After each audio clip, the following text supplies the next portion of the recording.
छोटा सा बाल हूं, अब मैं क्या करूं आप जानो, मुझे तो कुछ समझ नहीं आ रहा।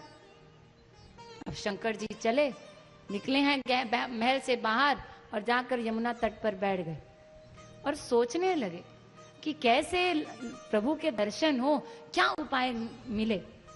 तब फिर सोचते सोचते शंकर जी को याद आया कि एक उपाय है प्रभु को दर्शन का, और वो क्या, जितना शीघ्र ठाकुर जी आंसुओं से पिघलते हैं ना, और किसी से नहीं पिघलते। अगर मैंने रोना शुरू किया ना, तो जो अभी लीलाधर बोल रहे हैं ना कि मैं कैसे आऊं, वो खुद ही मार्ग निकालेंगे, फिर देखना। क्योंकि भक्त का रोना भगवान कभी नहीं देख सकते। एक आंसू निकला कि भगवान शीघ्र पहुंच जाते हैं उसको दर्शन देने के लिए। अब ठीक है, अब यही मैं करूंगा।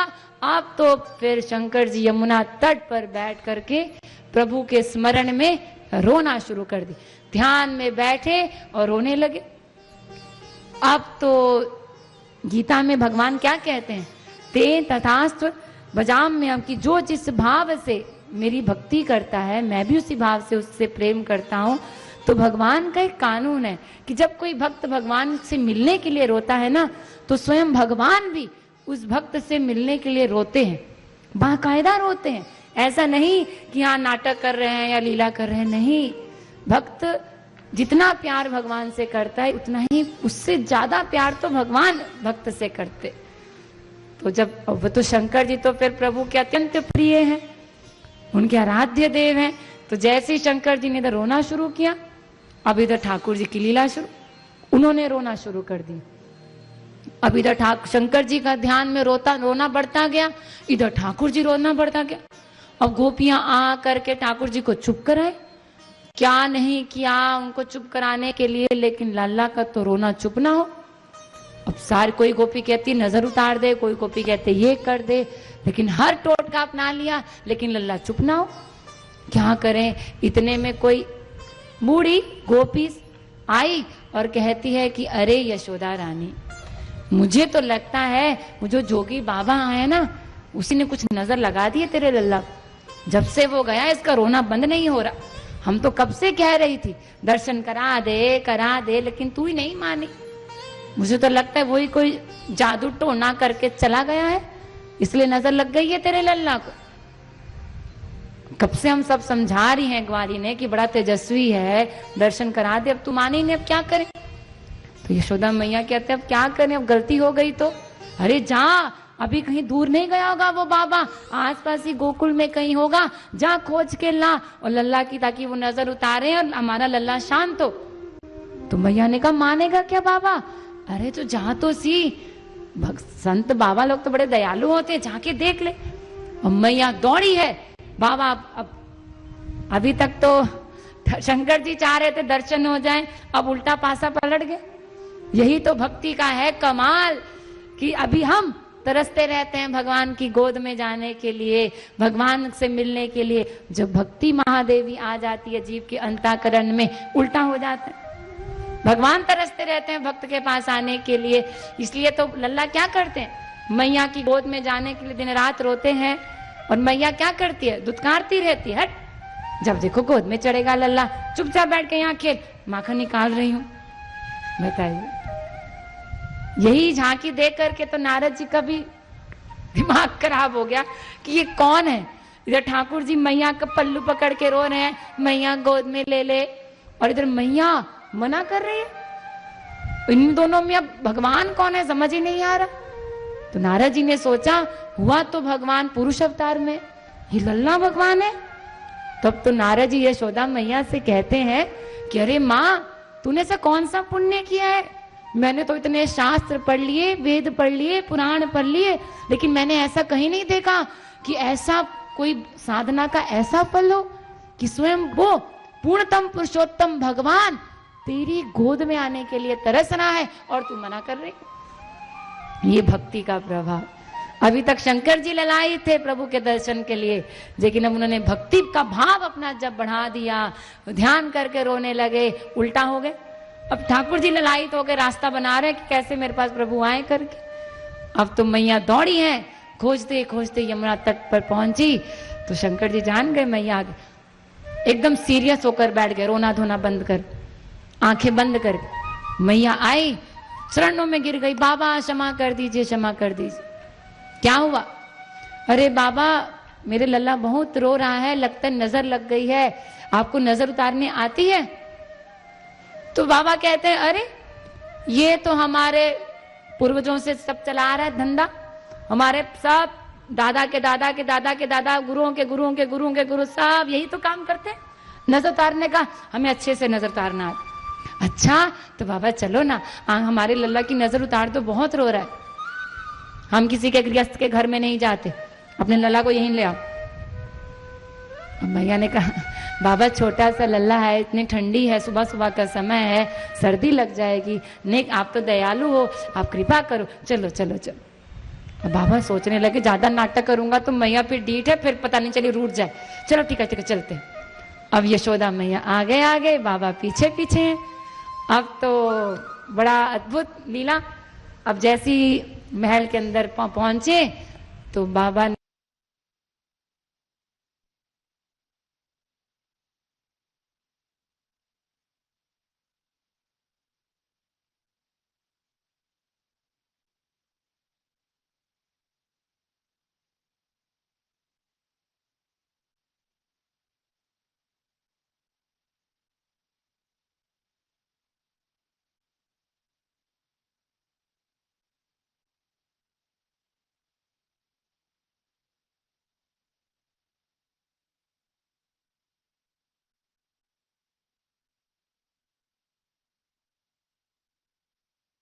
मैया लेकर आई, छोटे से बाल रूप था, और अब 7 दौड़ी पार करके बाहर आ गई।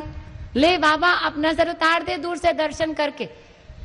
बाबा ने कहा, ऐसे कोई नजर उतारता है? अरे मेरे पास ला, मेरे हाथ में दे, तब तो नजर उतारूंगा। मैया ने कहा, वाह रे बाबा, अभी कहता है दर्शन करवा दे, अब कह रहा है गोद में दे दे, फिर कहेगा मैं लल्ला को लेकर जा रहा हूं, मुझे नहीं नजर उतरानी है तेरे से। अरे मैया ऐसे कैसे नजर उतारूंगा, दूर से देखूंगा, पहले उसकी देखूंगा, छोटे हाथों सब देखूंगा, कैसे क्या हुआ है, तब तो नजर उतरेगी।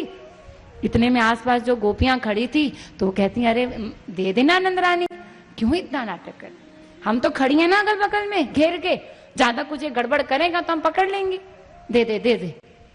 अब तो जिस चीज, बाबा तो दर्शन करने आए, ये तो गोद में आ रहे हैं छोटे से लल्ला। अब तो शंकर जी का तो प्रेम के तो उनकी तो कोई मनोस्थिति ऐसी कि वो करें क्या, उस सोच सोच करके लल्ला पास में आ रहे हैं। इतने छोटे से श्याम सुंदर को जैसे ही बाबा ने गोद में लिया है, ओहो हो, बाबा के तो आनंद की कोई सीमा नहीं, इतना आनंद में विभोर हो गए, आंखों से, मनोभाव में, बाहरी शरीर से नहीं, क्योंकि कंट्रोल करके रखे हैं, लेकिन आंतरिक जो भाव दे शरीर से अपना, इतना अश्रुधारा के साथ प्रभु का आलिंगन कर रहे हैं, उनसे प्रेम कर रहे हैं। और बाहरी दृष्टि से क्या कर रहे हैं, जो मैया देख रही, छोटे से लल्ला के छोटे छोटे चरणों को आंखों में लगा रहे हैं, कभी यहाँ सीने पे लगा रहे हैं, चूम रहे हैं, छोटे छोटे हाथों को पकड़ पकड़ के चूम रहे हैं। और मैया देख करके गोपियों से कहती है, ये बड़ी विचित्र नजर उतार रहा है, कभी आंखों पे लगा रहा है, कभी ये कैसी नजर उतार रहा है। हम गोपियों ने कहा, शांत रहो। तो बहुत देर हो गई, लाड लडाते रहे शंकर जी, बहुत देर हो गई। मैया ने कहा, बाबा नजर उतर गई। बाबा कहते हैं, टोक दियो, बीच में टोक दियो। अरे ऐसे नजर इतनी जल्दी उतरती है क्या? अरे नजर उतारने के लिए पहले हम अपने 100 पीढ़ी गुरुओं का नाम लेते हैं, तब जाकर नजर उतारते हैं। अभी तो 10 नाम ही हुए थे, बीच में ही टोक दियो। तो मैया ने कहा, बाबा फिर तो काफी महीने लग जाएंगे तुम्हारे को, ऐसे हमें नहीं नजर उतारनी। अरे बाबा मैया थोड़े देर लगेगा, बस हो गया, बस हो गया, जा तू जरा काला काला धागा लेकर आ, तेरे लल्ला को मैं ऐसी बात नजर उतारूंगा अब कि फिर जो इसको कुछ करेगा वहां को नजर लग जाएगी, लेकिन तेरा बाबा सदा जीवन में आनंद से सबको सुख प्रदान करेगा, इसको कबो किसी की नजर नहीं लगेगी, जा जा धागा लेकर आ। तो गोपियां लाई हैं, तो बाबा ने नजर क्या उतारनी, तो सब लीला, छोटे छोटे ठाकुर जी के हाथों में काला सा धागा बांधा, चरणों में धागा बांधा। और मैया की गोद में दिया कि ले मैया, ऐसी नजर उतारी है कि अब कभी तेरे लल्ला को नजर नहीं लगेगी। तो तब मैया ने कहा अरे बाबा, फिर अगर आंख को नजर लग गई तो? अरे मैं कह रहा हूं ना नहीं लगेगी, फिर भी अगर तेरे को लगता है तो तू कहे, तू तो यहाँ की रानी है, मेरे लिए एक मंदिर बनवाए, स्थान बना दे, वहीं बैठ जाऊंगा। जब भी तेरे लल्ला रोएगा मुझे बुला लेना, मैं आ जाऊंगा तेरे दर्शन, लल्ला के कल्याण के लिए। तब तो फिर मैया ने बाबा के लिए, आज हम देखें ब्रज में, चाहे मथुरा हो, चाहे वृंदावन हो, चाहे नंदगांव हो, सब जगह ठाकुर जी बैठे हैं, चाहे गिरिराज जी महादेव बैठे हैं। और ये सब उसी समय से बैठे हैं ब्रज से, क्योंकि जब बाबा जाने लगे तो ठाकुर जी की मैया की परिक्रमा की हैं, चार परिक्रमा की हैं, इसलिए 4 महादेव के रूप में चक्रेश्वर महादेव, और कामवन में कामेश्वर महादेव, ऐसी आसेश्वर महादेव नंदगांव में, और वृंदावन में तो हम जानते ही हैं गोपेश्वर महादेव। तो ऐसे बाबा बैठे हैं और आज भी ठाकुर जी की लीलाओं का आनंद लेते हैं और खूब उनका सुख प्राप्त करते हैं। इस प्रकार बाबा ने लल्ला के दर्शन किए, इधर बाबा का भी रोना, लल्ला भी रोना बंद हो गया, और बाबा जिस लीला का दर्शन करने आए थे, जिस कार्य के लिए आए थे वो पूरा हुआ, और बाबा भी चले गए, और इधर ठाकुर जी को लेके मैया अंदर आ गई। तो नेक्स्ट से 2 दिन के लाला अब धीरे धीरे और बड़े हुए, अब 6 दिन के हुए, छठी का पर्व मनाना है, 6 दिन के लाला हुए हैं। लेकिन अभी मथुरा चलें थोड़ा सा, क्या हाल है यहाँ पर कंस का। तो जब मैया दुर्गा मैया अष्टभुजाधारी रूप में प्रकट हुई थी उस समय, तो उस समय क्या कहा था विंध्यवासिनी माँ ने, अरे तेरे को मारने वाला तो ब्रज में आ गया है 84 कोस के। तब उस समय कंस ने क्षमा मांगी कि मेरे से बहुत अपराध हो गया, और उस समय कंस के अंदर प्रायश्चित का भाव जागृत हो गया।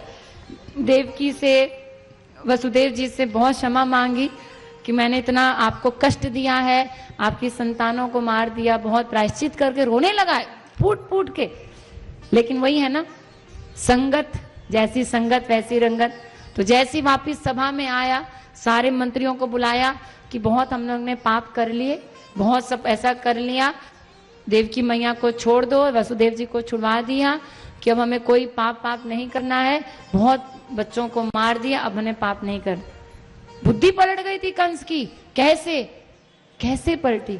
मात्र और मात्र, एक तो माँ का स्पर्श करने से, दूसरा देवकी मैया कोई साधारण नहीं, जिनके गर्भ से स्वयं भगवान प्रकट हुए हैं, तो उनकी उस भक्ति के प्रभाव से, उनके उस एक क्षण के संग से उनका मन इतना परिवर्तित हो गया कंस का।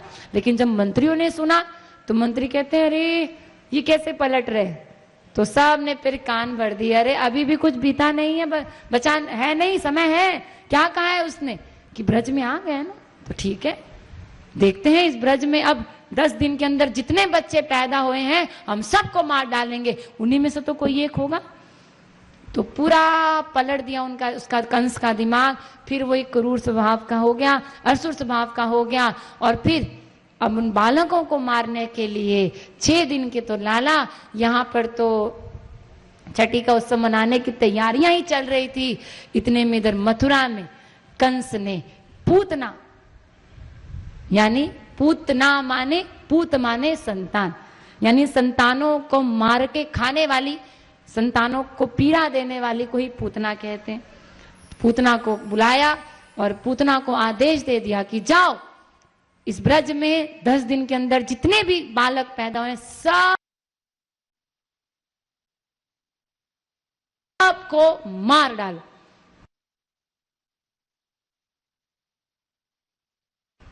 और पूतना इतनी विशाल 12 मील लंबी पूतना, सोचिए 12 मील लंबी कितनी बड़ी होगी, इतनी आकाश मंडल में उड़ी।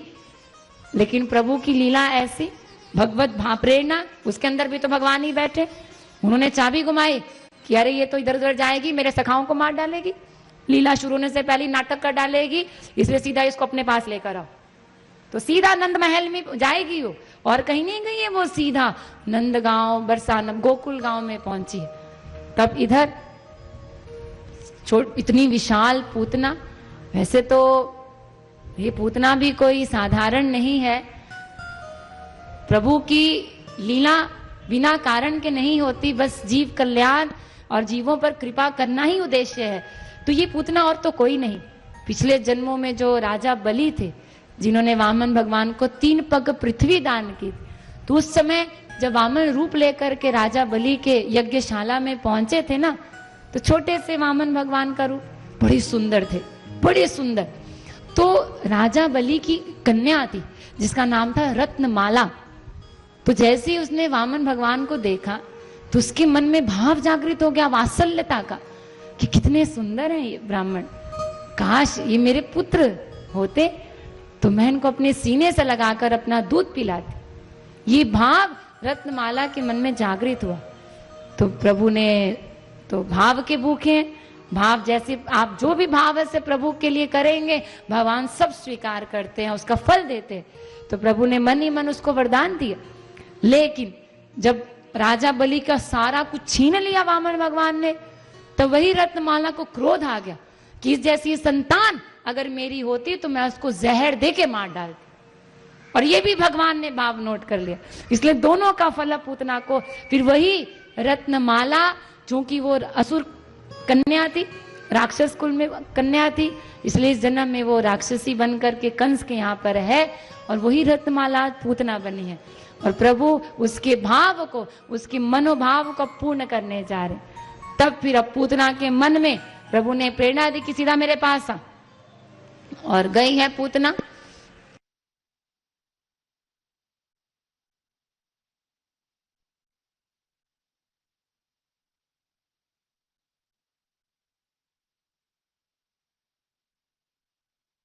लेकिन उसने सोचा आकाश, सीधा गोकुल के बाहर उतरी, और जैसी गोकुल में प्रवेश की, सब ब्रजवासियां तो बड़े आनंद से तैयारियां कर रहे हैं कि छठी मनाएंगे लाला की। 6 दिन के लाला हुए, अब सब बड़े तैयारियां कर रहे हैं, घरों को सजा रहे हैं। अब जैसी पूतना दिव्य रूप धारण करके घुसी है अंदर, तो सारे इतना आकर्षण था उसके रूप में कि सारे के सारे, बहुत ध्यान देकर सुनेगा, ये कथा हम लोगों को बहुत कुछ सिखाती है। तो सारे के सारे ब्रजवासी उनको देखकर मोहित हो गए। अभी जो दिन है बस ठाकुर जी के गुणगान कर रहे थे, बधाइयां गा रहे हैं, सब बधाइयां गाना भूल गए, ठाकुर जी का गुणगान भूल गए, और पूतना के रूप को देख करके मोहित हो गए। सब एक तक देख रहे हैं और सोच रहे कौन है ये, इस मनुष्य मृत्यु लोक की तो नहीं लगती। बस सोच रहे, कोई कुछ बोल नहीं पा रहा, इतना उसकी माया में फंस गए। और जैसे चलती गई सीधा गई है नंद महल, और जा करके सारी गोपियां अपना अपना दासियां वहां पर, नंदरानी यशोदा मैया लल्ला के लिए अपना माखन निकाल रही है, सब तैयारियां कर रही है, इधर से काम कर रही है, घर के कार्य कर रही है। इतने में जब वहां पहुंची तो वहां पर भी सारी गोपियां खूब आनंद से बधाइयां गा रही थी। सब भूल करके ठाकुर जी को ही भूल गई और उसी को देख करके आकर्षित हो गई। यहां तक कि मैया भी देख करके आकर्षित, कितनी सुंदर कन्या तो हमने आज तक कहीं नहीं देखी, ये साधारण लोग की तो नहीं यहाँ की लगती, जरूर देवलोक से आई हो। तो पूछा यशोदा मैया ने कि आप देवी कौन है, कहाँ से आई है? तो वो कहती है, अरे यशोदा रानी, मैंने सुना है तेरे यहाँ पर बड़ा अद्भुत बालक पैदा हुआ है। उन्होंने कहा हाँ, तो मेरे को वरदान मिला है मेरे तप से कि मेरे स्तनों में अमृत छलकता है, और जो उसका पान कर लेना तो उसकी आयु दीर्घ हो जाती है और कभी उसके शरीर में कोई रोग नहीं लगेगा। तो तेरे लल्ला को दीर्घ आयु हो, तेरे लल्ला को कभी रोग कोई ना व्याप्त हो, तो इसीलिए अगर तू कहे तो मैं तेरे लल्ला को अमृत पिला दूं। अब मां थी,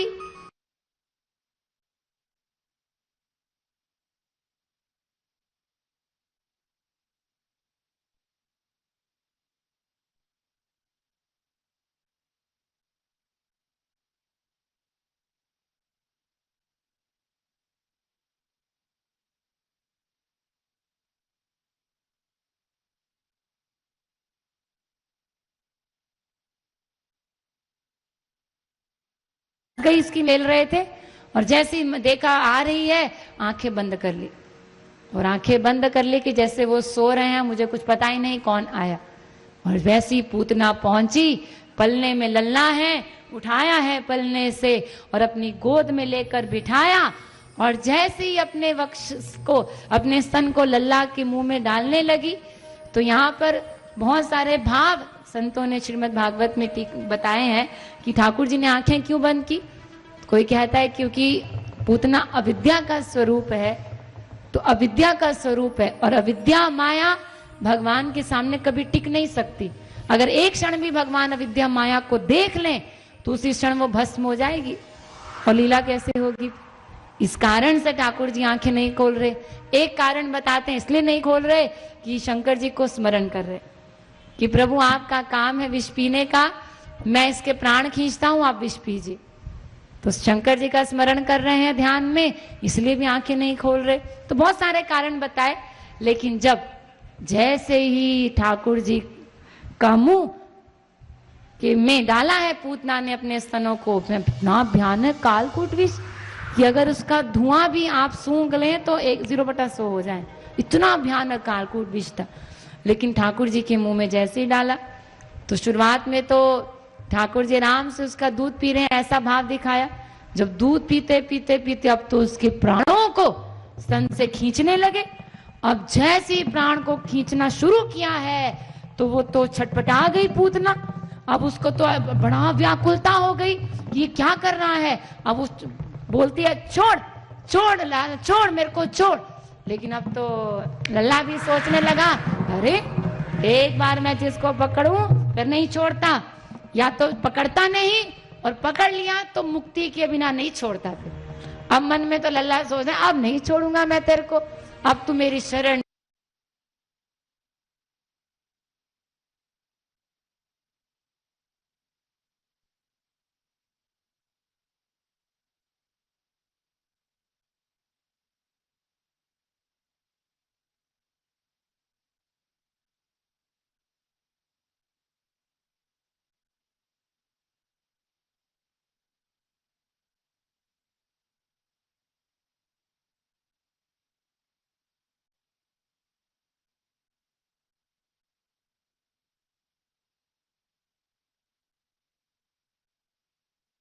मुक्ति करके ही रहूंगा। अब तो ठाकुर जी ने पूतना लेकर जा रही है। अब बताइए, छोटे से नेक से 6 दिन के लाला, 12 मील लंबी पूतना, क्या इतना विशाल उसका शरीर। तो अब तो मैया देख करके तो डर गई। अब तो इतना हालत खराब, सारे ब्रजवासियों ने देखा, भागने लगे। उस समय नंद बाबा मथुरा में कर देने गए थे कंस को, वापिस आ रहे थे, तो यहाँ ये सब नाटक हो गया। अरे सब चिल्लाने लगे, अरे लल्ला लल्ला बचाओ बचाओ बचाओ। तो कुछ देर तक तो मैया गोपियां सब दौड़ी हैं, लेकिन मैया का तो सर चकराने लगा, मूर्छित होकर गिर गई, मेरा लल्ला, और वो मूर्छित होकर के गिर गई।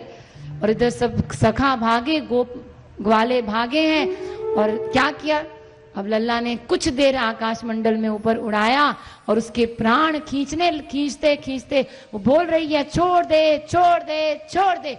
लेकिन लल्ला ने तो छोड़ा नहीं जब तक उसके पूरे प्राण नहीं खींचे। और जैसी पूरे प्राणों को खींचा है ठाकुर जी ने, उसी क्षण वो पूतना 12 मील लंबी आकाश मंडल से एकदम धड़ाम से पृथ्वी पर गिरी। तो 12 मील तक सारे पेड़ गिर गए। इतनी भयानक ध्वनि हुई कि पूरी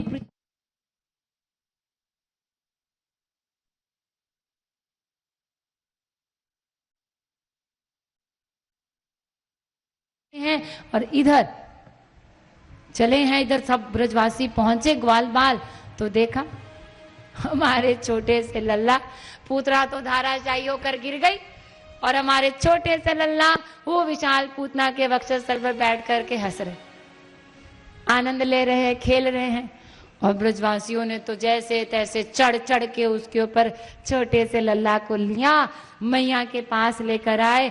मैया मूर्छित थी, मैया को जगाया, मैया तेरा लाला सुरक्षित है, देख आ गया तेरा लल्ला तेरे पास। तो मैया ने आंखें खोली, लल्ला को गले से लगाया है, अपने सीने से चिपटा लिया। तो गोपियां कहते हैं, अरे इतना पूतना लेकर चली गई। लल्ला नजर उतार देते हैं लल्ला की कहीं कुछ हो ना जाए उसको। तो फिर मैया ने गैया की पूंछ से और गोमूत्र से उसका स्नान करवाया, गैया की पूंछ से उसको शुद्ध किया और गैया के खुर के रज से सारे अंगों में तिलक लगा करके लल्ला को शुद्ध किया। और फिर गोपियां कहती हैं, अरे नंदरानी जरा लल्ला को दूध पिला के देख, अगर ये दूध पी के सो जाए तो समझ आना सब ठीक है। तो मैया ने लल्ला को दूध पिलाया तो लल्ला तो दूध पी के सो गए। घर आ गई मैया और इधर नंद बाबा पहुंचे हैं गोकुल। तो देखते हैं कि सब क्या है, तब सारी घटना बताई। तो उन्होंने कहा क्या किया जाए, इतनी विशाल पूतना मर तो गई है लेकिन ऐसे छोड़ नहीं सकते, दाह संस्कार करना जरूरी है। लेकिन इतनी लकड़ियां कहां से लाएं बड़ी बड़ी। तब फिर सबने यही निर्णय लिया कि इस पूतना के शरीर के टुकड़े करें तो छोटे छोटे भागों में इसको जलाया जाए। तब फिर सुखदेव जी बताते हैं परीक्षित जी को कि परीक्षित उस समय जब उसको शरीर के टुकड़े करके जलाया गया तो उस समय ऐसी अद्भुत लीला हुई, कितनी दिव्य चंदन की सुगंध उसकी अग्नि दाह संस्कार के समय समस्त चिता से निकलने लगी और पूरे ब्रज मंडल में कंस तक मथुरा तक सब 84 कोस ब्रज मंडल में इतनी दिव्य सुगंध फैल गई। और उसी क्षण एक पुष्पक विमान आया है भगवान के लोक से और पूतना दिव्य स्वरूप धारण करके प्रभु ने माँ का दर्जा दिया और अपने गोलोक लेकर चले गए हैं। तो पूतना का तो उद्धार कर दिया, लाला भी सुरक्षित होकर आराम से सो गया है। और इधर ये पूतना वध की लीला हमें क्या शिक्षा देती है। ये संसार, ये पूतना और कोई नहीं, माया ही है। तमोगुणी रजोगुणी माया है, ये अविद्या माया है। अविद्या माया होती है रजोगुणी तमोगुणी और एक माया होती है विद्या माया, वो होती है सत्वगुणी माया। तो अविद्या माया का नाश तो सत्वगुणी विद्या माया कर देती है, लेकिन विद्या माया का नाश केवल प्रभु की कृपा से होता है। और ये अविद्या माया है पूतना, यानी संसार में फंसाने वाली। आज हम लोगों की स्थिति क्या है, क्या हो गया ब्रजवासियों को देखिए, संसार के आकर्षण को देख करके भगवान को भूल गए, भगवान को भूल गए, उनका गुणगान करना भूल गए, इतने रूप को आकर्षित हो गए। आज हमारी भी वही स्थिति है कि संसार का मोह हम साधकों को इतना आकर्षित करता है। हम जानते हैं कि भक्ति करनी चाहिए, हम जान रहे हैं कि हमें साधना करनी है, हम सब जान रहे और सोचते भी है नहीं बिल्कुल अब हम साधना ही करेंगे, भक्ति ही करेंगे, जितना जीवन शेष है प्रभु की साधना भक्ति में लगाएंगे। लेकिन होता क्या, यही अविद्या माया, ये संसार हमें अपने रूप में, अपने विषयों में इतना उलझा देता है कि हम फिर भगवान का गुणगान करना भूल जाते।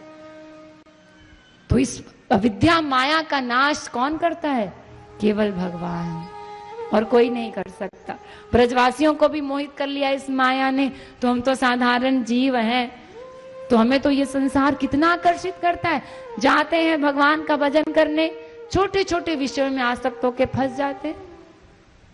इसीलिए मेरी बात याद रखिए, जब भी आप भगवान की ओर चलेंगे तो ये अविद्या माया परीक्षा के रूप में ये संसार आपको अपनी ओर खींचेगा, वो काम करेगा।